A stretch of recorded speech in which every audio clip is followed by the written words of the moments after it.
Hello, magandang araw sa ating lahat at eto na naman tayo sa ating munting tutorial ngayong hapon guys. Meron ditong Panasonic electric fan at ito raw ay mahinang umikot, minsan mabilis, minsan mahina. Ang gagawin natin guys, i-check muna natin kung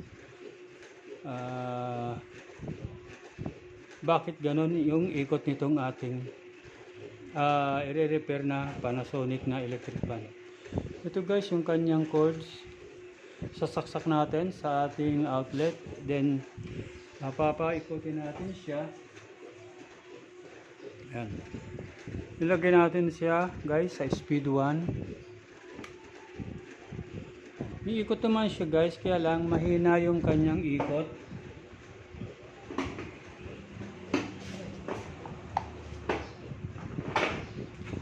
Ayan. Oops, magalaw. Ayan, kita nyo guys, mahina. Parang hihinto pa siya. Ito yung kanyang speed 2. Ganun din siya guys, may hina rin. Speed 3. Ayan, medyo lumakas ng konti siya sa speed 3, pero sabi ng may-ari, mga ilang minuto raw ay titigil ito. O hihina rin siya ng ikot. Ayan. Try natin guys na tignan o ating hintayin kung hihina nga siya ng ikot. Pero hindi siya ganyang kabilis, hindi siya ganyang kahina talaga. Dapat mabilis pa siya rito sa ano na to, takbo na, kasi speed 3 na siya guys. Namasdan ninyo no, mahina pa rin siyang umikot. Kaya ang gagawin natin dito guys, i-off natin muna, then tanggalin natin dito sa ating outlet, then bubuksan natin to. Tatanggalin natin tong kanyang tape para makuha natin tong LC na to, para makita natin yung loob dito. Ito bubuksan din natin tong kanyang takip dito sa motor. Ayan guys. Kung bago pa nga pala po sa aking channel, subscribe na po kayo para lagi po kayong ma-update po ng aking video. I-click nyo na rin po yung notification bell para lagi po kayong updated sa aking video na ina-upload po sa YouTube. Itong Panasonic na po na to, ngayon lang po ako nakapag-repair nitong ganitong klase ng electric fan. Bubuksan na po natin siya no. Tatanggalin natin to para makuha natin yung LC saka yung kanyang isa pang takip doon sa kabila. Tanggal natin siya.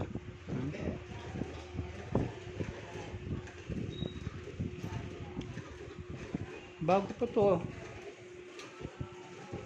pa tong electric fan na to, kaya nga lang may diferensya siya.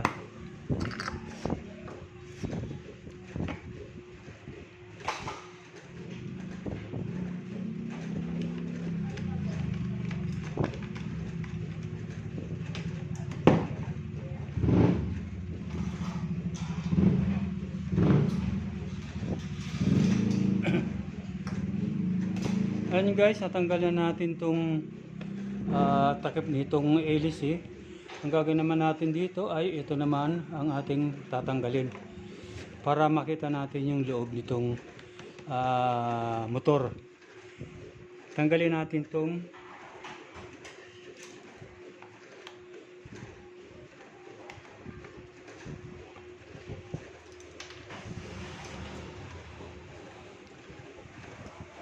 yung iba guys, wala siyang tornilyo. Ito guys, meron siyang tornilyo, kaya hindi mo siya mahihila palabas kung hindi mo siya tatanggalin. Yan. Gilid muna natin dito siya. Tapos ito, tatanggalin din natin. Meron siyang isang tornilyo rito. Tanggalin din natin to para mahugot natin tong kanyang takip. Pag nahugot natin itong takip guys, makikita natin dito yung pinakamotor niya. At andito rin yung kanyang tinatawag na capacitor. Yan. Ito yung kanyang motor. Andun sa loob yung kanyang stator. At ito yung tinatawag na shafting. Meron din siyang clip. Ito yung kanyang lock para hindi bumaba yung ating hélice papunta rito sa ano na to. Kaya ito may lock siya, may sanggaan. Ito yung nasasanggaan ng hélice. Ito yung kanyang tinatawag na ayan guys, ito yung gearbox. Yung gearbox, andito naman yung mga gear na may mga ano siya dyan sa loob, may mga gear. Tapos ito yung ating swing. Pag hinila niyan, hindi siya magsiswing. Pag binaba mo siya, magsiswing siya. At ito yung kanyang swing arm. Ito. Tatanggalin din natin tong tornilyo nitong swing arm para hindi siya matigas iikot. Pero tignan natin tong kanyang capacitor guys. Ito. Tatanggalin natin siya kasi duda ko dito may diferensya rin. O kaya naman ay itong kanyang shafting. Wala pa naman siyang alog guys. Ayan. Wala siyang alog. Kaya okay pa yung bushing niya. Ayan. Duda ko dito lang talaga sa kanyang capacitor. Tignan natin tong capacitor niya.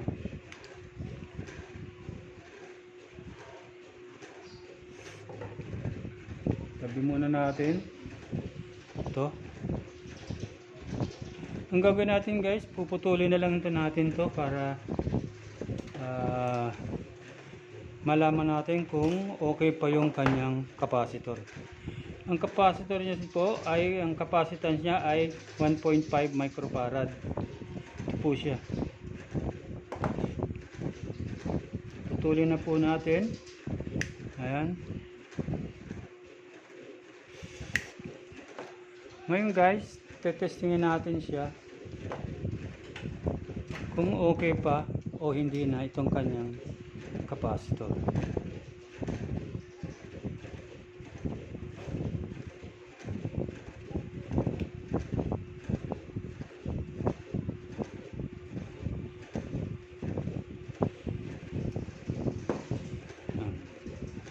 Ito yung kanyang capacitor guys. Ngayon kukuha tayo ng ating digital na tester. Ito. Isa-set lang natin siya sa ohms. Tapos ilalagay natin siya dito sa microfarad o sa UF. Ito yung kanyang capacitor para matest mo kung okay pa yung kanyang capacitor. Ayan. Check lang natin guys. Makikita nyo dyan guys yung capacitor.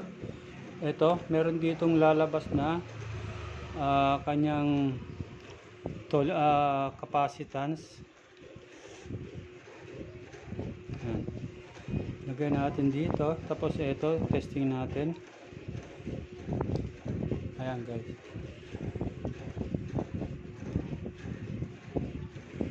Ayan guys, 1.3.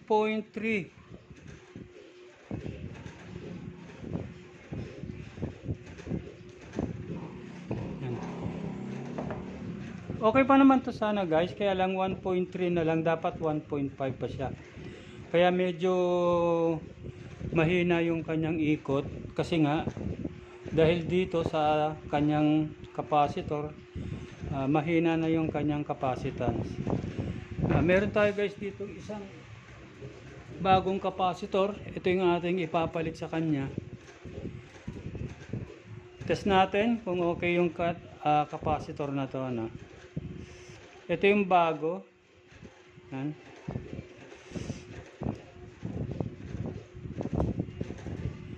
Pansinin niyo guys dito.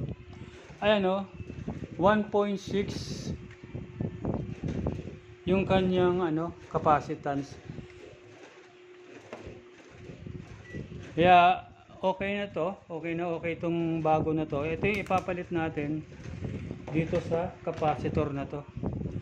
Tinanggal natin. Gagawin lang natin dito ay alisan natin to ng balat.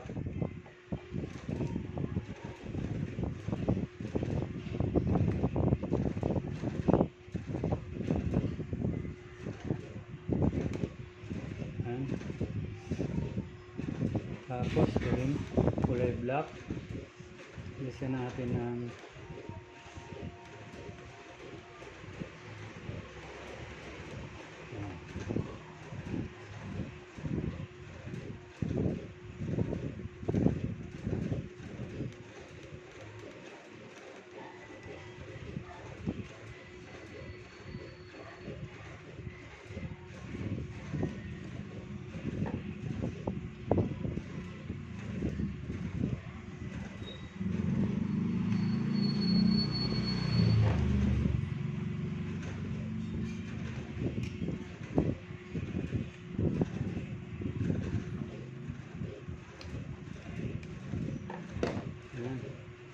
yan, nakita nyo.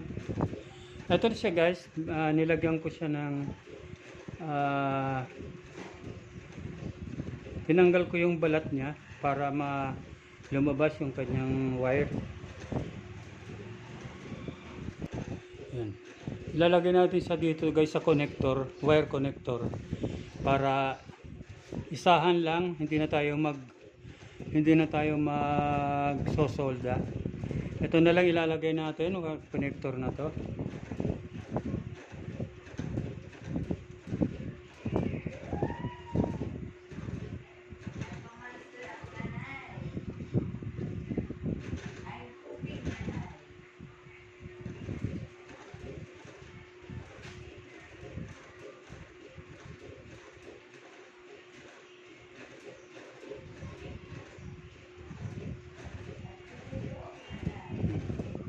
Tapos guys, ilalagay natin itong binili kong capacitor.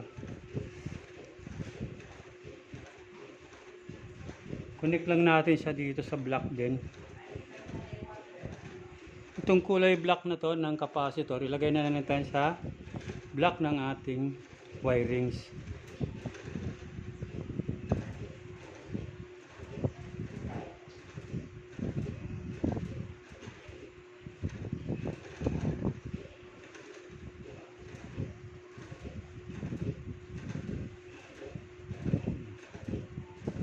Guys, ayaw sumuot. So, putulan natin konti. Siya siguro mahaba. Yan.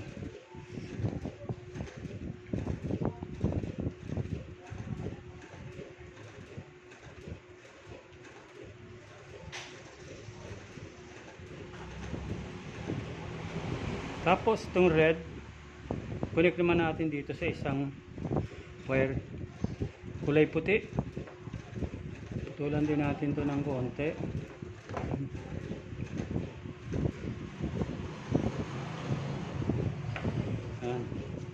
Yan guys, naikabit na natin. Ngayon, tetest natin siya kung okay yung magiging ikot niya. Lagay natin guys yung LAC. Lagay natin tong LAC niya para maano natin, makita kung kaya niyang paikutin na mabilis.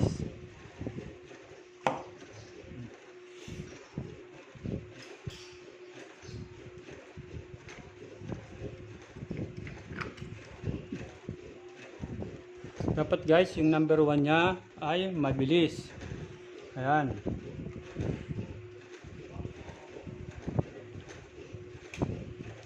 Kunin natin tong kanyang outlet, itong kanyang cords. Sasaksak natin sa outlet. Ayan. Ayan, nakasaksak na guys. Then, pindutin natin tong 1. Ito yung speed 1. Ayan.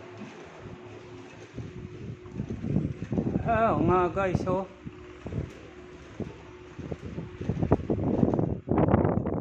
Mabilis na siya guys. Hindi katulad kanina na mahina yung ikot niya. Speed 2.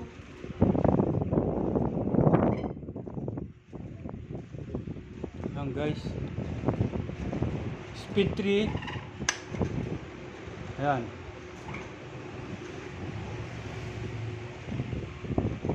Yun. Yun, okay na guys. Ang diferensya lang pala nito ay yung kanyang capacitor.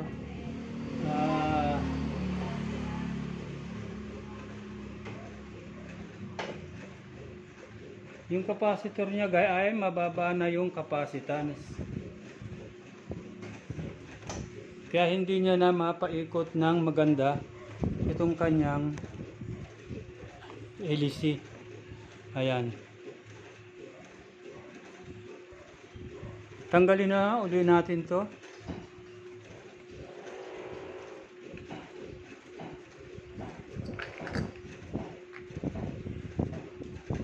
Siguro guys, lalagyan natin siya ng oil, yung kanyang bushing, saka yung kanyang, para gumanda pa masyado yung kanyang ikot.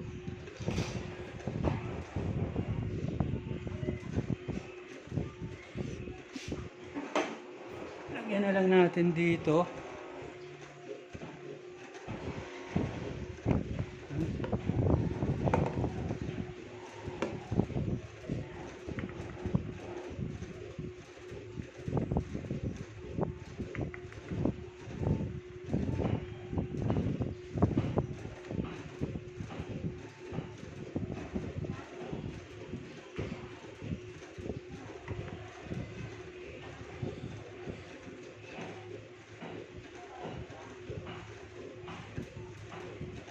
Yan pa natin.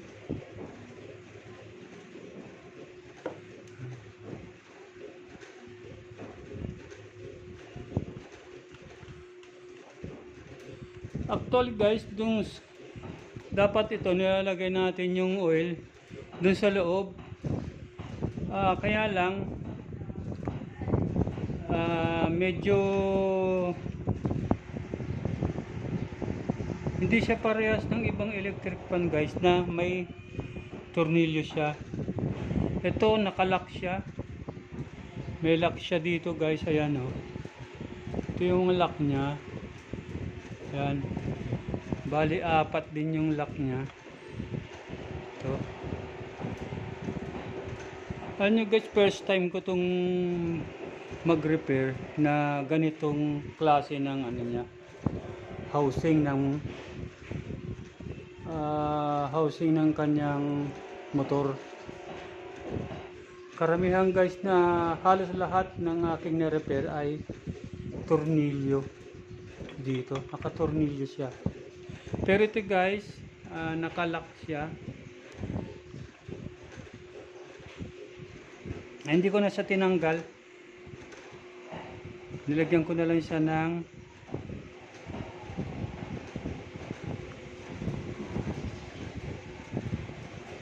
wala naman siya, ang kalog niya guys, hindi naman kalog na ano, dito lang. Pero okay na siya guys, hindi na siya mabagal umikot. Kaya ang gagawin natin dito, ibabalik na natin yung kanyang mga accessories. Yung takip dito sa yung takip dito sa LEC, tapos yung takip nitong motor, pinaka-housing ng motor, babalik na natin siya. Pero balik muna natin tong capacitor dito. Ilagay muna natin dito siya.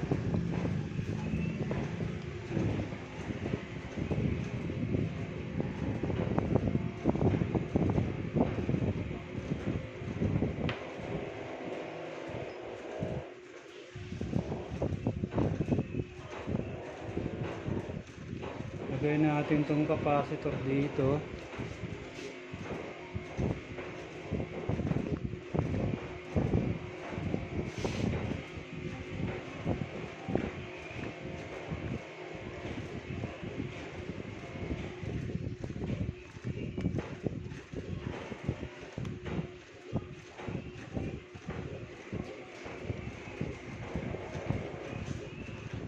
Yan guys, ganun lang naman yung diferensya nito. Kaya madali natin siyang i-repair.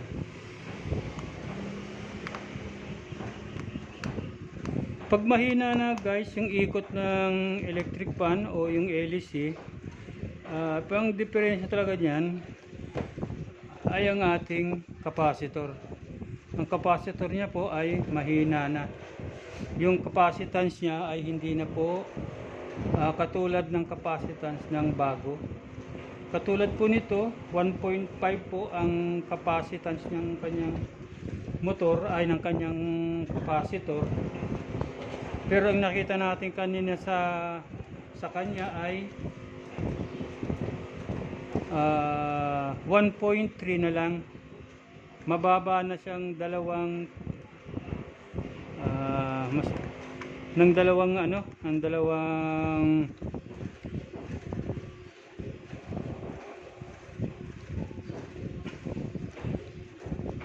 dalawang capacitance niya. Mababa na sa 1.5. Ito guys, bago na to, 1.6 ang capacitance niya, kaya malakas pa siya. Okay na okay to guys. Ngayon, ibabalik na natin yung takip nito. Ganyan na lang ito. Tapos balik natin itong takip. Uy. Ayan.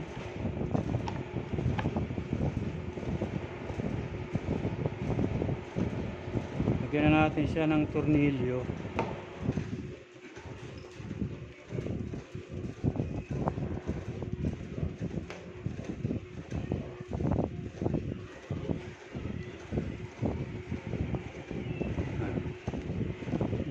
Sa ating pasok na natin dito.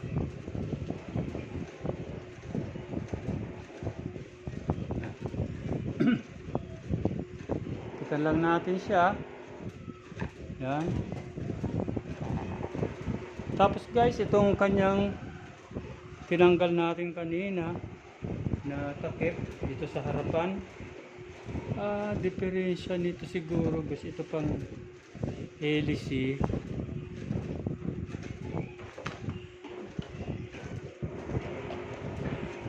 Pupunasan ko lang guys yung ibang yung ibang takip.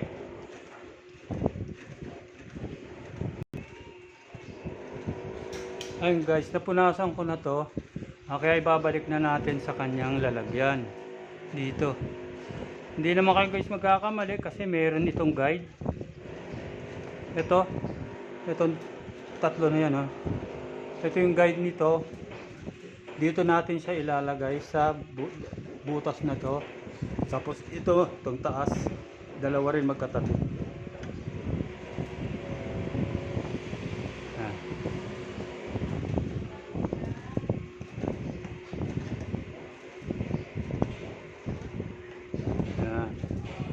Tapos yung kanyang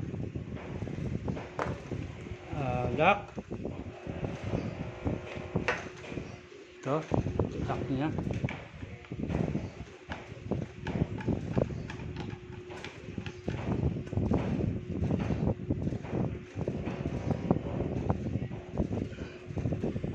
Make sure guys na mahigpit yung pagkakalak ninyo kasi habang tumatagal, naglulusen siya. Pag natanggal to, baka pwedeng maputol yung ating hélice. No?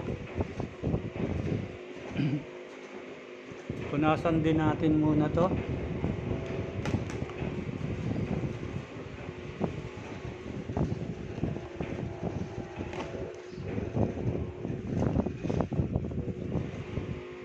Ayan. Tapos, ilagay na natin. Eto guys, kanal na to, dapat tama siya dito sa pin na to, pin lock to.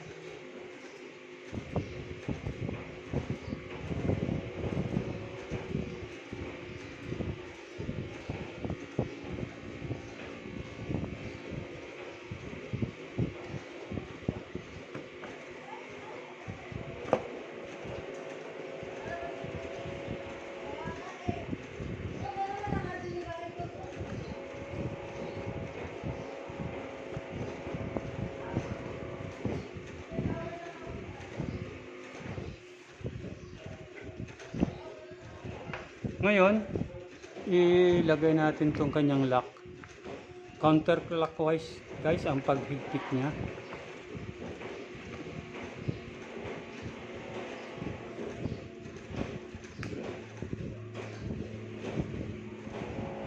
Tapos itong kanyang front cover, yan, may tatak na Panasonic. Sa taas siya guys.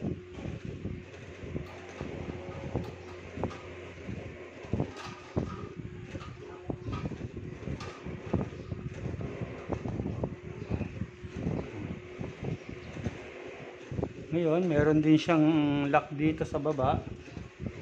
Oops. Wait lang.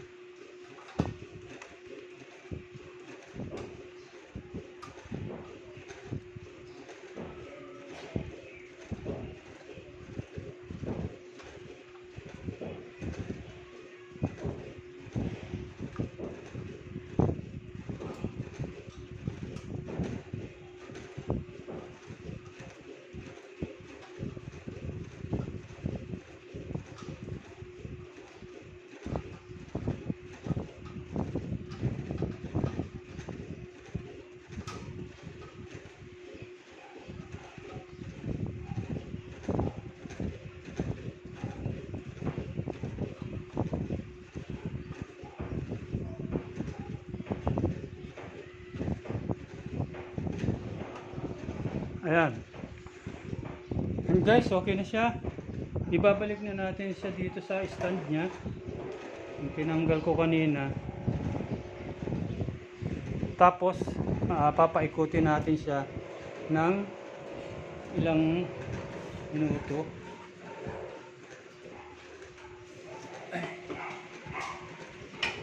Oops.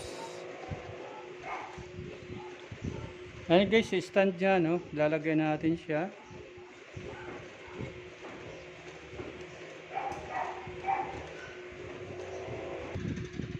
Ayan guys, ito na yung product natin na finish. Ayan. Stand pan siya. Bago siya guys sa Panasonic, yung kanyang brand.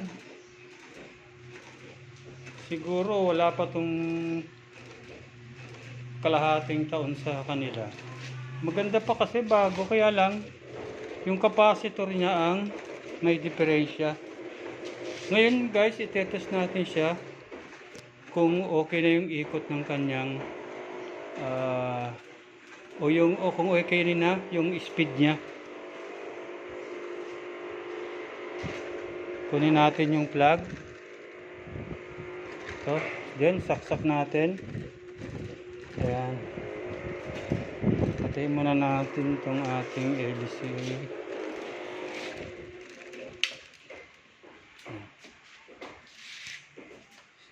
Set sa number 1.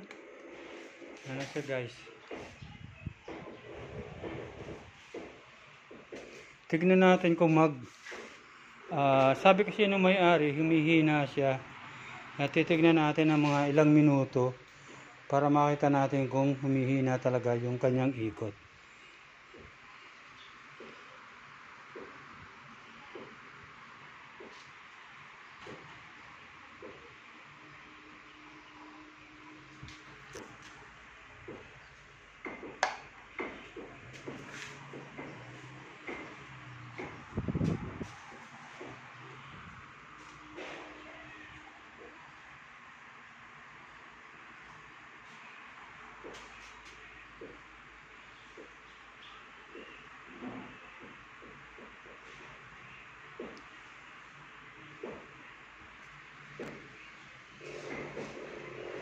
Bibilang lang tayo guys ng mga 10 minutes or 5 minutes para matest natin kung humihinto siya o hindi na. Ayan guys, okay naman yung electric fan na. Maganda na yung ikot niya. Hanggang sa muli guys, hanggang dito na lang muna ang aking